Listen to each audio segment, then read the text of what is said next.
नमस्कार, बहुत स्वागत है आप सभी का। आप देख रहे हैं हमारा खास कार्यक्रम राम नारायण राम और मैं हूं आपके साथ अंशिका। कार्यक्रम में अभी हम चर्चा कर रहे हैं सृष्टि की उत्पत्ति की, सृष्टि को बनाने की, कि क्या कारण रहा होगा सृष्टि को रचने का, हम सभी को बनाने का। क्या हमारा उद्देश्य जीवन का सिर्फ इतना ही है कि आना और उसके बाद में बड़े होना, खाना पीना, अपना काम करना, जॉब करना और फिर इस दुनिया से चले जाना? क्या ऐसे उद्देश्य के लिए हमारा जन्म हुआ है? अगर हम सोचेंगे तो इसका जवाब हमें लगेगा ऐसा तो परमात्मा नहीं कर सकता। इतनी छोटी सी चीज़ के लिए तो हमें नहीं भेजेगा। कुछ ना कुछ बड़ा तो उनका उद्देश्य रहा होगा जो हमसे वो पूरा करवाना चाहते होंगे। तो कार्यक्रम में एक बार फिर शुरुआत करते हैं। हम यही चर्चा कर रहे हैं कि सृष्टि की उत्पत्ति का कारण क्या है, मुझे और आपको बनाने के पीछे का परमात्मा का क्या कारण है। कार्यक्रम की शुरुआत करते हैं। हमारे साथ उपस्थित हैं संतान दल के प्रेसिडेंट शंकर सरकार जी और हमारी एक बहुत खास मेहमान संगीता मुखर्जी जी। बहुत बहुत स्वागत है आपका। राम नारायण राम। प्रेसिडेंट, चर्चा को आगे बढ़ाते हैं। आपसे बहुत कुछ सीखने को मिल रहा है। मैं चाहूँगी इस क्रम को आप आगे ले जाएं। সৃষ্টিতে যা নিয়ম আছে, সৃষ্টিতে যা সৃষ্টির বস্তু আছে, মহাকাশে, পৃথিবীতে এবং আমাদের দেহের মাঝে সব একই বস্তুর বস্তুত্ব আছে। सृष्टि में जो भी चीज़ें हैं, जो वस्तु हैं, महाआकाश में जो वस्तु हैं, वही सब कुछ हमारे अंदर भी है। हमारे अंदर भी वही वस्तु है जो महाआकाश में है। যা কিছু প্রকৃতিতে আছে সেটাও আমাদের মধ্যে আছে। पूरे प्रकृति में जो कुछ भी है वो सभी कुछ हमारे अंदर भी है। এই ভাবনা চিন্তাটা আমাদের রাখতে হবে। মহাকাশ যদি স্রষ্টা আল্লাহ খোদা গড হয়, আমরাও পার্ট অফ জরিয়া প্রকৃতির, পার্ট অফ জরিয়া নেচারের, মহাকাশের এবং রামনার নামে। अगर प्रकृति महाआकाश का ज़रिया है तो प्रकृति से ही हम सब पैदा हुए हैं। प्रकृति में जो भी गुण हैं, जो भी वस्तु हैं, वो सब हर इंसान में है, तो हम भी महाआकाश का ही हिस्सा हैं। এই জন্য আলাদা করে ভগবান আল্লাহ খোদা গডের পিছনে দৌড়ে লাভ নেই। নিজের পিছনে নিজে দৌড়াও, নিজেরা যেন সেই পথ থেকে সরে না যায় যে উদ্দেশ্য নিয়ে তিনি সৃষ্টি করলেন। ये जो अल्लाह, ईश्वर, भगवान जो भी अलग अलग हम मानते हैं वो सब एक हैं और वो सब है महाआकाश। महाआकाश ने जिस उद्देश्य से हमें भेजा है सब कुछ हमारे ही अंदर है, जो कि विवेक है हमारा। আমাদের উচিত সৃষ্টির শুরু থেকে আজ অবধি একজন মানুষও প্রকৃতির স্কুলে, মহাকাশে, বিদ্যালয়ে 100 কেউ পায়নি। ये जो प्रेसिडेंट ने पहले भी जिक्र किया है कि महाआकाश एक महाविद्यालय है। स्कूल कॉलेज तो यहाँ पे बनाए गए मैन मेड शिक्षा के केंद्र हैं, लेकिन जो महाआकाश के महाविद्यालय में किसी भी इंसान को आज तक 100 में से 100 पूरे मार्क्स मिले ही नहीं हैं।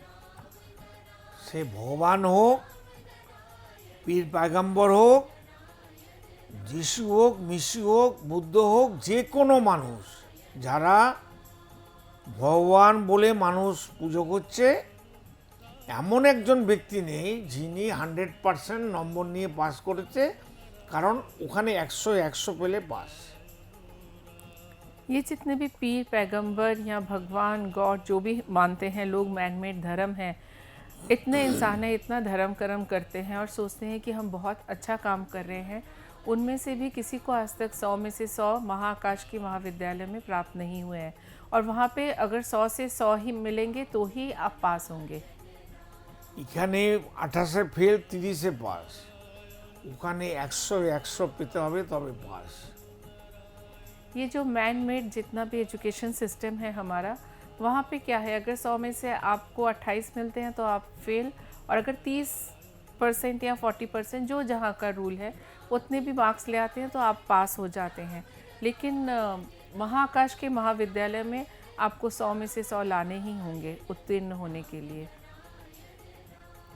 ছোটবেলায় আমাদের গুরু যখন পাহাড়ে গেছিল পর্বতে, লং পাহাড়, সেই লং পাহাড়ে সফর সঙ্গী ছিল নাগা সন্ন্যাসীরা। তখন বালক ব্রহ্মচারী মহাগুরুর বয়স 5 বছর 7 মাস। সফর সঙ্গী ছিলেন তারই একজন দেহরক্ষী, তারই আত্মীয়, সে হচ্ছে कालिदास।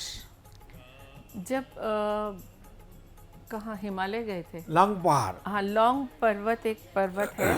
वहाँ पे जब इन्होंने गए थे नागा सन्यासी के साथ महागुरु बालक ब्रह्मचारी जी, तब उनकी उम्र थी 5 साल और कुछ महीने। और उनके साथ उनके एक जो उनके देह रक्षक या कहिए वो रिश्तेदार भी थे, उनके रिश्तेदार भी थे। उनका नाम था कालिदास, जो कि उनका उम्र ज़्यादा था। अच्छा। बालक ब्रह्मचारी का उम्र था 5 साल 7 महीना। तो ये जो पहले भ्रमण पे निकल पड़े महागुरु बालक ब्रह्मचारी, तब उनकी उम्र थी सिर्फ 5 साल और 7 महीना। और उनके साथ उनके एक रिश्तेदार गए थे जो कि उनकी देखभाल या देखरेख करने के लिए। ওই লং পাহাড়ের 250 বছরের সাধুর নিমন্ত্রণ করেছে, তাই গেছিল। लौंग पहाड़ में एक 250 साल उम्र के साधु थे, उन्होंने इनको निमंत्रण दिया था। और बाकी जो भी नागा सन्यासी थे, तो उसी निमंत्रण को पालन करने के लिए वो गए थे। उनको लेके गया था। बालक ब्रह्मचारी को साथ लेके गए थे। যখন ওই 250 বছরের সাধুর কাছে গিয়ে পৌঁছলো, তখন নাগা সন্ন্যাসী যারা তার শিষ্য তাকে বলছে, बच्चा को कहाँ से लेके आया, क्या जरूरत था, ओके। बताओ। जब वो 250 साल उम्र के साधु बाबा ने, जो नागा सन्यासी थे, उन्होंने जब इनको देखा बालक ब्रह्मचारी जी को, तो उन्होंने दूसरे लोगों से पूछा, दूसरे साधुओं से, कि इतने छोटे बालक को यहाँ क्यों लेके आए हैं आप लोग। আর বাবু সেজে জামা কাপড় পরে, সোয়েটার পরে, মোজা পরে, বুট স্যুট পরে এসছে। अच्छा, यहाँ पे तो हम सब नागा सन्यासी हैं, आप लोग भी। तो ये बच्चा तो यहाँ पे फिर कपड़े वपड़े, क्योंकि छोटा बच्चा है, जाहिर सी बात है स्वेटर कपड़े शूज़ वूज़ पहन के ही गया होगा। तो उन्होंने पूछा क्यों लेके आए हो इस छोटे बच्चे को यहाँ। তো নাগা সন্ন্যাসীরা তখন বলছে, ওদের যে মহাগুরুর চেলা, মানে 250 বছরের বয়সে যে সাধু, সে তখন একে বলার পর এরা নাগা সন্ন্যাসীরা শিষ্যরা বলছে, ये बच्चा बच्चा नहीं है, पूर्ण ब्रह्म है। अच्छा, तो जो साथ में नागा सन्यासी इनके साथ गए थे, उन्होंने कहा कि ये बच्चा बच्चा नहीं है, ये पूर्ण ब्रह्म है। তখন ওই সাধু বলছে, 250 বছরের সাধু, এ তো স্যুট কাপড় চোপড় পরে এসছে, এ সন্ন্যাসী কী করে হবে, আমি তো ন্যাংটো, আমি তো উলঙ্গ, নাগা সন্ন্যাসী। तो जो 250 साल के साधु महाराज थे, उन्होंने कहा कि देखो, हम लोग तो नागा सन्यासी हैं, और ये कपड़े पहना हुआ, तो ये कैसे, मतलब हमारे बीच में तो ये मिसमैच हो रहा है। मिसमैच भी हो रहे होंगे, और फिर के हम लोगों को तो इतना टाइम हो गया करते करते, इस छोटे से बच्चा ये कैसे कर पाएगा, ये भी वो लोग सोच एग्जैक्टली, रहे 5 साल और 7 महीने उम्र थी उनकी। जी। তখন মহাগুরু বালক ব্রহ্মচারী যে বাচ্চা থা, বচপন মানে ছোট থেকেই তাকে সবাই বালক ব্রহ্মচারী বলে ডাকে। अच्छा, उनको बचपन से ही पता नहीं क्यों सब लोग उनको देख के उनको बालक ब्रह्मचारी ही बुलाते थे। अच्छा, बचपन से ही। बचपन से ही। उनका नाम ही हो गया बालक ब्रह्मचारी। अच्छा, तो वही नाम आगे चल के अब हम सब उन्हें पुकारते हैं इसी नाम से। असली नाम বীরেন্দ্র চক্রবর্তী। जी। তো 250 বছরের যে পুরনো সাধু, বয়স্ক সাধু, তো বালক ব্রহ্মচারী বালক छोटा बच्चा को बोलছে, দেখো हम नंगा है, हम सब कुछ, আমি সব কিছু ত্যাগ করেছি, তুমি তো স্যুট পুট পরে এসছো, তুমি কি ত্যাগ করেছো, তুমি কি জানো। अच्छा, तो नागा सन्यासी जो थे, उन्होंने उनसे पूछा कि देखो, हमने सब कुछ त्याग दिया है, वस्त्र भी त्याग दिए हैं, तो तुमने क्या त्यागा, क्या ऐसा त्याग किया कि तुम हमारे साथ एक ही जगह आके बैठे हो? सूट बूट पहन के आया। सारे कपड़े वपड़े, जूता टोपी जैसे बच्चे को पहना के भेजा वैसे आए हैं। তো हमारा মহাগুরু বালব্রহ্মচারী বলছে আপনার আর কিছু বলার আছে? अच्छा বলছে না, তুমি বলো কি বলবে। अच्छा, उन्होंने बाल ब्रह्मचारी जी ने उतनी छोटी सी उम्र में उनसे जब आप सवाल पूछा कि आपको और कुछ कहना है मुझे, तो वो भी थोड़ा सा अकचका गए, बोले कि नहीं मुझे और कुछ नहीं कहना। अच्छा। तुम बोलो, हाँ, मतलब उनसे कहा कि अब तुम बोलो, तुम्हें अभी क्या अभी कहना तुम बोलो। है। तो बालब्रह्मचारी छोटा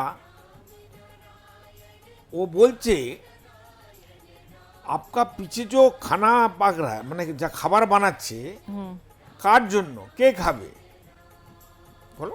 तो बालक ब्रह्मचारी जब छोटे थे उन्होंने उनसे प्रश्न किया कि ये जो पीछे में खाना पक रहा है, उनके पीछे सारा सरंजाम होगा, कोई खाना बना रहे थे, तो ये किसके लिए बन रहा है? তখন 250 বছরের সাধু বলছে ও তো আমরা খাবো। अच्छा, तो वो जो 250 साल उम्र जिनकी थी, उन्होंने कहा हमारे लिए बन रहा है, ये हम खाएंगे। তারপরে বলছে আপকো পাখির ডাক শুনতে পাচ্ছেন? ওই 250 বছরের সাধুটাকে বলছে বালব্রহ্মচারী अच्छा ছোট, পাখির আওয়াজ শুনতে পাচ্ছেন? কি সুন্দর সুন্দর করে গান করছে। বলে হ্যাঁ বলো। আচ্ছা আমি হিন্দিতে বলে দিই এটা। अच्छा ठीक है। फिर बालब्रह्मचारी बोला जी आपको आवाज आ रहा है? पंछी पाखी चिड़िया के चहकने की आवाज आ रही थी। चिड़िया का कितना सुरीला आवाज आ रहा है, आपको सुनाई देता है? बोला हाँ। अच्छा लगता है? बोला हाँ।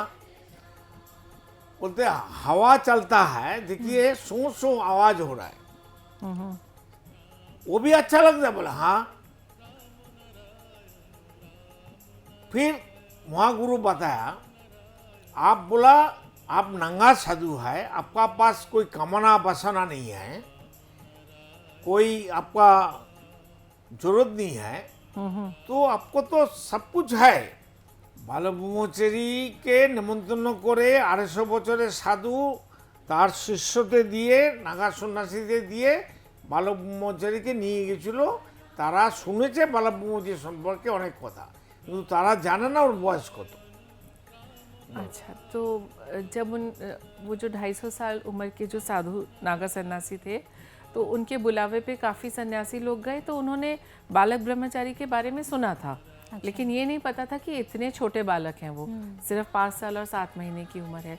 तो सब लोग उनको अपने साथ लेके गए क्योंकि उनको बुलाया है, तो वो भी उनको अपने साथ लेके गए, लेकिन वो छोटे बच्चे थे, तो घर से उनके माता पिता ने उन्हें अच्छे से कपड़े वपड़े, जूते टोपी सब पहना के दिया, और उनके साथ एक रिश्तेदार थे कालिदास, वो उनके साथ गए। ठीक। तो उसके बाद जब वो लोग पहुँचे वहाँ ऊपर, तो साधु बाबा ने कहा कि ये इतने छोटे बालक को क्यों लेके आए हो यहाँ पे? तो उन्होंने कहा कि भाई यही है बालक ब्रह्मचारी। तो बोले कि देखो हम तो नागा सन्यासी हैं, हमने सब कुछ त्याग दिया है, हमने कपड़े तक त्याग दिए हैं, तो तुमने क्या त्यागा जो तुम बालक ब्रह्मचारी हो? तो उन्होंने कहा कि आपको कुछ और मुझसे पूछना है, कुछ और कहना है? तो बोले नहीं मुझे और कुछ नहीं कहना, तुम बोलो। तो उन्होंने बालक ब्रह्मचारी जी ने देखा पीछे खाना बन रहा है, कोई खाना बना रहे हैं, तो उन्होंने उनसे पूछा साधु बाबा से कि भाई ये खाना किसके लिए बन रहा है? तो उन्होंने कहा कि भाई हम लोग खाएंगे, हमें भूख लगती है तो खाना बनेगा तो हम सब लोग खाएंगे। बोले अच्छा ठीक है। तो ये जो बाहर चिड़िया चहक रही है, इतनी सुंदर सुरीली आवाज़ है उसकी, तो क्या आपको ये आवाज़ सुनाई दे रही है? बोले हाँ बिल्कुल सुनाई दे रही है। अच्छा ভালো লাগছে? तो उन्होंने पूछा कि ये आवाज़ आपको पसंद है? बोले हाँ बहुत अच्छी लग रही है, बहुत सुरीली आवाज़ है इसकी। হাওয়া হাওয়া হাওয়া বইছে সুন্দর, সে হাওয়ার সেটারও সুন্দর গতির একটা আওয়াজ আছে। এই হাওয়াটা গায়ে লাগছে, তোমার ভালো লাগছে? তার আওয়াজটা ভালো লাগছে? अच्छा, इसके बाद बालक ब्रह्मचारी जी ने उनसे पूछा कि ये जो हवा चल रही है, हवा की एक गति है, गति की एक आवाज़ है, और हवा जो हमारे को टच करते हुए जा रही है, तो ये आपको अच्छी लग रही है, या ये जो हवा की एक हल्की सी आवाज़ है, एक रिदम है, वो आप फील कर पा रहे हैं? तो उन्होंने बोला हाँ, सब सुनाई दे रहा है और हवा अच्छी भी लग रही है हमें। তখন गुरुजी बालब्रह्मचारी जिसका उम्र 5 साल 7 महीना, जी। वो 250 साल का साधु को पूछा तो आप क्या त्याग किया? आप बोला आप नंगा है, सब कुछ त्याग कर दिया, काम भी त्याग कर दिया, तो आपका तो सब कुछ कामना है, खाने के लिए लालसा है, जीवा का कामना है, आँख से पहाड़ पर्वत देखते हो वो भी आपको अच्छा लग रहा है, आप हमारा कपड़ा देख के आप बुरा लग रहा है ये भी आपको मालूम है, और पाखी डाक से तारो बोलो ये जो चिड़िया चहक रही है ये भी आपको अच्छा अच्छा लग लग रहा है, खाना भी अच्छा लग रहा है, गाना भी अच्छा लग रहा है, आपको सब कुछ तो विद्यमान है शरीर में, आप क्या छोड़ा है? काम भी है, कामना भी है, स्वाद भी है, शरीर में त्वक में हवा लग रहा है वो भी आपको अच्छा लग रहा है, आप क्या क्या छोड़ा है? एक नेगेटिव पिन के आप बैठा है, बोलता आपका अंदर सब कुछ है, आपका पास काम भी है, कामना भी है, स्वाद भी है, भूख भी है, सब कुछ है, आप क्या छोड़ा है? बोलता तो क्या जवाब दिया उन्होंने? गुरुजी के बोलने के बाद बोलता है क्यों, हम तो नंगा है। बोले नंगा है लेकिन जो कुछ आप कहते थे कि हम काम छोड़ दिया, सब कुछ छोड़ दिया, आप कुछ नहीं छोड़ा है, सब आपका अंदर दिल में मन में विद्यमान है। प्रेसिडेंट, इस कहानी को हम आगे सुनेंगे, कहानी नहीं कहूँगी, असली जो ये किस्सा असली- आप बता असली रहे बात हैं इसको हम आगे सुनेंगे, पूरा कंटिन्यू करेंगे। फिलहाल वक्त हो चला है इस एपिसोड कहीं विराम देने का, तो आप दोनों का बहुत बहुत धन्यवाद। राम नारायण राम। तो दर्शकों, इसी के साथ आज के इस एपिसोड में इतना ही। आज हमने बहुत एक अच्छा किस्सा सुना बालक ब्रह्मचारी जी का, लेकिन वो किस्सा भी बाकी है। आगे क्या हुआ है हम जानेंगे अगले एपिसोड में। तब तक के लिए आपको मुझे इजाज़त देनी होगी, लेकिन अगर आप संतान दल से जुड़ना चाहते हैं बिल्कुल जुड़ सकते हैं, और साथ ही साथ 1 रुपया डोनेट करके आप इसका हिस्सा भी बन सकते हैं। कोई सवाल मन में आता है तो वो भी आप पूछ सकते हैं। टीवी स्क्रीन्स पर आपको डिटेल्स मिल जाएंगी, डिस्क्रिप्शन बॉक्स में डिटेल मिल जाएंगी, इन नंबर्स पर आप कनेक्ट कर सकते हैं। इसी के साथ मैं लेती हूँ आपसे इजाज़त, फिर होगी मुलाकात, तब तक के लिए नमस्कार। आप देख रहे हैं हमारा खास कार्यक्रम राम नारायण राम शंकर सरकार जी के साथ राम नारायण रामशाह। यह एक महाध्वनि और बीज मंत्र है। यह सभी समस्या का संपूर्ण समाधान है। आप लोग इन्हें अपना के देखिए, मन और दिल में क्या प्राप्त हो रहा है। इस कार्यक्रम का विशेष उद्देश्य इसका प्रचार और प्रसार के साथ ही प्रत्येक मनुष्य की मुक्ति का मार्गदर्शन है, और यह आपके दिल की बात है। इस मार्ग पर पुण्य और मुक्ति निश्चित है। इस कार्यक्रम के माध्यम से संतान दल द्वारा चलाए जा रहे श्रेष्ठ सेवाओं से जुड़कर सबके कल्याण के लिए इस नए कार्य का हिस्सा बन सकते हैं, और वृद्धाश्रम, गौशाला, गरीब और वंचित बच्चों की शिक्षा का भी सहयोग और समर्थन कर सकते हैं। संतान दल सबका एक ही परिवार है। अकाउंट नेम संतान दल, account number 266505000657, IFSC code ICIC 0002665। पूरी तरह जानने के लिए आप संस्था के फोन नंबर पर संपर्क कर सकते हैं। Phone number 6291342066, 9836073503, email ID santandal1960@gmail.com।